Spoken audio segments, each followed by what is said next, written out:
ಎಲ್ಲರಿಗೂ ನಮಸ್ಕಾರ. ಸೊ ಹಿಂದಿನ ವಿಡಿಯೋನಾಗ ನಾವು ಜ್ಯೋತಿಷ್ ಮಾರ್ಗದರ್ಶನ ಸೀರೀಸ್ ಸ್ಟಾರ್ಟ್ ಮಾಡಿದ್ವಿ. ಆ ವಿಡಿಯೋನಾಗ ನಾವು ಜ್ಯೋತಿಷ್ ಅಂದ್ರೆ ಏನು, ಅದರ ಅರ್ಥ ಏನು ಅಗದಿ ಸಿಂಪಲ್ ಆಗಿ ನಮ್ಮ ಜೊತೆ ಸಾಗರ್ ಗುರುಗಳಿದ್ರು, ಅವ್ರು ಹೇಳ್ಕೊಟ್ಟಿದ್ರು. ಸೊ ಇವತ್ತಿಂದ ಮತ್ತೆ ಅದನ್ನ ಕಂಟಿನ್ಯೂ ಮಾಡ್ಕೋತ ನಾವು ಗ್ರಹಗಳ ಬಗ್ಗೆ ತಿಳ್ಕೊಳ್ಳಿಕ್ಕೆ ಪ್ರಯತ್ನ ಪಡೋಣಂತ. ನಮ್ಮ ಜೊತೆ ಸಾಗರ್ ಗುರುಜಿ ಇದ್ದಾರೆ. ನಮಸ್ಕಾರ ರೀ ಸಾಗರ್ ಗುರುಜಿ. ರವಿ ಗ್ರಹದ್ದು ಮಹತ್ವ ಮತ್ತು ಅದ್ರದ್ದೇನು ಸಿಗ್ನಿಫಿಕೆನ್ಸ್ ಸ್ವಲ್ಪ ಹೇಳ್ಕೊಡಲ್ಲ ಇರುತ್ತೆ? ಖಂಡಿತ ರೀ. ರವಿ ಅನ್ನೋದು ನವಗ್ರಹಗಳಲ್ಲಿ ಮೇನ್ ಅಧಿಪತಿ, ಹಿ ಇಸ್ ದ ಕಿಂಗ್ ಅಂತ ನಾವು ಕನ್ಸಿಡರ್ ಮಾಡ್ತೇವೆ. ಅದನ್ನ ಬಿಟ್ಟು ರವಿ ಮೇನ್ ಸಿಗ್ನಿಫಿಕೇಶನ್ ಕ್ಯಾರಿ ಮಾಡೋದಂತಂದ್ರ ನಿಮ್ಮ ಡಿಗ್ನಿಟಿ. ಓಕೆ, ರವಿ ಒಂದು ಆತ್ಮಕಾರಕ ಗ್ರಹ ಅಂತ ಅಂತೀವಿ ನಾವು ಜ್ಯೋತಿಷ್ಯದಾಗ. ಆತ್ಮಕಾರಕ ಗ್ರಹ ಅಂತಂದ್ರೇನು? ನಿಮ್ಮ ಓವರ್ ಆಲ್ ವ್ಯಕ್ತಿತ್ವ, ನಿಮ್ಮ ಪರ್ಸನಾಲಿಟಿ ಅಂತಂದ್ರ ಅದು ಬರೀ ನಿಮ್ದು ಫಿಸಿಕಲ್ ಔಟ್ಲುಕ್ ಅಂತಲ್ಲ, ಓವರ್ ಆಲ್ ಪರ್ಸನಾಲಿಟಿನ ನಾವು ರವಿ ಅಂತ ನಾವು ಕನ್ಸಿಡರ್ ಮಾಡ್ತೀವಿ.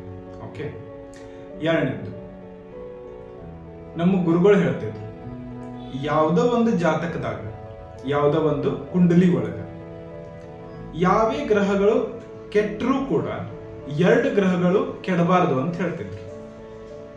ಒಂದು ರವಿ, ಇನ್ನೊಂದು ಚಂದ್ರ. ರವಿ ಆತ್ಮಕಾರಕ, ಚಂದ್ರ ಮನಸ್ಸಿನ ಕಾರಕ. ರವಿ ದೈಹಿಕ ಆರೋಗ್ಯ, ಚಂದ್ರ ಮಾನಸಿಕ ಆರೋಗ್ಯ.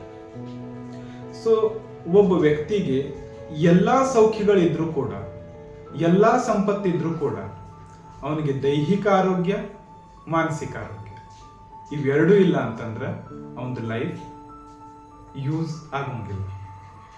ಸೊ ಅದಕ್ಕೆ ಈ ಎರಡು ಗ್ರಹಗಳು ಬಹಳ ಪ್ರಭಾವಶಾಲಿ ಅಂತ ನಮ್ಮ ಗುರುಗಳು ಹೇಳ್ತಿದ್ರು. ಸೊ ರವಿ ಬಗ್ಗೆ ನಾವು ಮಾತಾಡೋದಾತಂದ್ರ, ಚಂದ್ರನ್ ಬಗ್ಗೆ ಅಫ್ಕೋರ್ಸ್ ನಾವು ಮುಂದಿನ ಸೆಷನ್ ನಲ್ಲಿ ಮಾತಾಡೋಣಂತ. ರವಿ ಬಗ್ಗೆ ಮಾತಾಡೋದಾತಂದ್ರ, ಸೊ ಓವರ್ ಆಲ್ ಆತ್ಮಕಾರಕ ಒಂದು ಪ್ಲಾನೆಟ್ ಅಂದ್ರ ಅದು ರವಿ ಅಂತ ನಾವು ಕನ್ಸಿಡರ್ ಮಾಡಬಹುದು. ಎರಡನೇದ್ದು ಸೊಸೈಟಿ ಒಳಗ ಸಿಗುವಂತಹ ಸ್ಥಾನಮಾನ. ಓಕೆ, ಈಗ ನೀವೀಗ ನನ್ನ ಇಂಟರ್ವ್ಯೂ ಮಾಡ್ಲಿಕ್ಕತ್ತೀರಿ. ಓಕೆ, ನಿಮ್ಮನ್ನ ಏನಂತ ಗುರುತಿಸ್ತಾರೆ? ಒಬ್ಬ ಒಳ್ಳೆ ಆಂಕರ್ ಅಂತ ಗುರುತಿಸಬಹುದು, ಒಬ್ಬ ಒಳ್ಳೆ ಹ್ಯೂಮನ್ ಬೀಯಿಂಗ್ ಅಂತ ಗುರುತಿಸಬಹುದು, ಅಥವಾ ಒಬ್ಬ ಒಳ್ಳೆ ಬಿಸ್ನೆಸ್ ಮ್ಯಾನ್ ಅಂತ ಗುರುತಿಸಬಹುದು. ಈ ಎಲ್ಲ ಏನ್ ಡಿಗ್ನಿಟಿ ಅವಲ್ಲ, ಒಂದು ಒಳ್ಳೆ ಪೊಸಿಷನ್ಸ್ ಅವಲ್ಲ, ಅದನ್ನೆಲ್ಲ ಕೊಡುವಂತ ಗ್ರಹ ಈ ರವಿ. ಓಕೆ, ಈ ರವಿ ಎಲ್ಲರ ಜಾತಕದಾಗ ಒಳ್ಳೆಯವನಿರ್ಬೇಕಂತಿಲ್ಲ, ಅಥವಾ ಎಲ್ಲರ ಜಾತಕದಾಗ ಕೆಡಬೇಕಂತೂ ಇಲ್ಲ. ಸೊ ಅವರವರ ಕರ್ಮಾನುಸಾರ ಆ ಜಾತಕದಲ್ಲಿ ಆ ಮನೆ ಒಳಗ ಅಷ್ಟಷ್ಟು ಡಿಗ್ರಿ ವೈಸು ಅವ ಆಕ್ಟಿವ್ ಆಗಿರ್ತಾನೆ. ಸೊ ಅದನ್ನ ಒನ್ ಬೈ ಒನ್ ನಾವು ಸ್ಟೆಪ್ ನಾವು ಕಲ್ಕೋತ ಹೋದಂಗ, ಸೊ ರವಿ ಗ್ರಹದ ಎಲ್ಲಿದ್ರೆ ಚಲೋ ಅಥವಾ ಎಲ್ಲಿದ್ರೆ ಕೆಟ್ಟ, ಸೊ ಅವು ಮುಂದಿನ ಸೆಷನ್ದಾಗ ಬರ್ತಾವ. ಸೊ ಸೂರ್ಯನನ್ನ ನಾವು ಅಪ್ ಮಾಡ್ಕೊಳ್ಳೋದಿತ್ತಂತ ಇಟ್ಕೋರಿ, ಅಂದ್ರೆ ಸೂರ್ಯನನ್ನ ಪಾಸಿಟಿವ್ ಆಗಿ ಆಕ್ಟಿವ್ ಮಾಡ್ಕೊಳ್ಳೋದಿತ್ತಂದ್ರ, ಸೊ ಬೇಸಿಕ್ ರೆಮಿಡಿ ನಾವ್ ಏನ್ ಫಾಲೋ ಮಾಡಬೇಕು? ಫಸ್ಟ್ ರವಿ ಅಂತಂದ್ರೆ ಏನು? ನಿಮ್ಮ ಫಾದರ್ ಅನ್ನೋದು ಸಿಗ್ನಿಫಿಕೇಶನ್ ಕೊಡ್ತದೆ. ಸೊ ನಿಮ್ಮ ಫಾದರ್ ಜೊತೆ ನೀವು ರಿಲೇಷನ್ ಅನ್ನ ಚಲೋ ಇಟ್ಕೊಳ್ಳಿಕ್ ಪ್ರಯತ್ನ ಪಡ್ಬೇಕು. ನಿಮ್ಮ ಫಾದರ್ ಅನ್ನ ಆಜ್ಞೆಯನ್ನ ನೀವು ಫಾಲೋ ಮಾಡ್ಲಿಕ್ಕೆ ಪ್ರಯತ್ನ ಪಡೋದು.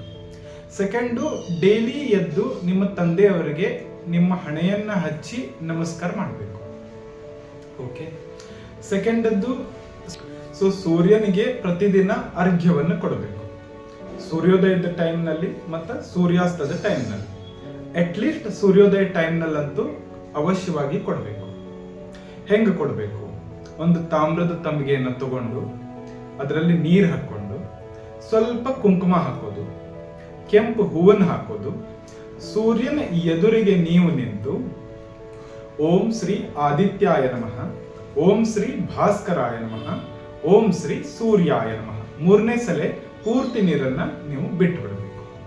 ಇದನ್ನ ನೀವು ಕೆಳಗಡೆ ನೆಲದಲ್ಲಿ ಮಾಡಿದ್ರೆ ಬಹಳ ಶ್ರೇಷ್ಠ ಇರ್ತದ. ಈಗ ಅಪಾರ್ಟ್ಮೆಂಟ್ ಸಿಸ್ಟಮ್ ಬಂದ ಕೂಡಲೇ ಸ್ವಲ್ಪ ಸಮಸ್ಯೆ ಆಗಬಹುದು. ಅವರು ನಿಮ್ಮ ಹೂವಿನ ಒಂದು ಕುಂಡದಲ್ಲಿಯೋ ಅಥವಾ ಎಲ್ಲಿ ಗಿಡ ಒಂದು ಇದ್ದಂಥ ಜಾಗದಲ್ಲಿ ಅನುಕೂಲ ಆದಲ್ಲಿ ಅದನ್ನು ಮಾಡ್ಲಿಕ್ಕೆ ಪ್ರಯತ್ನ ಪಡ್ಬೋದು. ಒಂದು ವೇಳೆ ಇವೆರಡು ಆಗದೇ ಇದ್ದ ಪಕ್ಷದಲ್ಲಿ ನೀವು ಸಂಧ್ಯಾ ವಂದನೆ ಮಾಡೋ ಟೈಮ್ದಲ್ಲಿ ಮಾಡಿದ್ರು ಕೂಡ ಆ ಸೂರ್ಯದೇವ ನಿಮ್ಮ ಆರ್ಘ್ಯವನ್ನು ಸ್ವೀಕರಿಸ್ತಾನೆ. ಒಂದು ವೇಳೆ ಈ ಆಪ್ಷನ್ ನಿಮಗೆ ಸಿಗ್ಲಿಲ್ಲ ಅನ್ಕೋರಿ, ನಿಮ್ ಟೆರೆಸ್ ಮೇಲಾದ್ರೂ ಹೋಗಿ ನೀವು ಆರ್ಘ್ಯವನ್ನು ಕೊಡ್ಲಿಕ್ಕೆ ಯಾವುದೇ ಹರಕತ್ತಿಲ್ಲ. ಇಷ್ಟು ಮಾಡಿದ್ರೆ ಆಟೋಮೆಟಿಕ್ ಆಗಿ ಸೂರ್ಯದೇವ ನಿಮಗೆ ಪಾಸಿಟಿವ್ ಆಗಿ ಆಕ್ಟಿವ್ ಆಗ್ತಾನ, ಮತ್ತೊಂದು ಬ್ಲೆಸ್ಸಿಂಗ್ ನಿಮಗೆ ಖಂಡಿತವಾಗಿಯೂ ಸಿಗ್ತದ.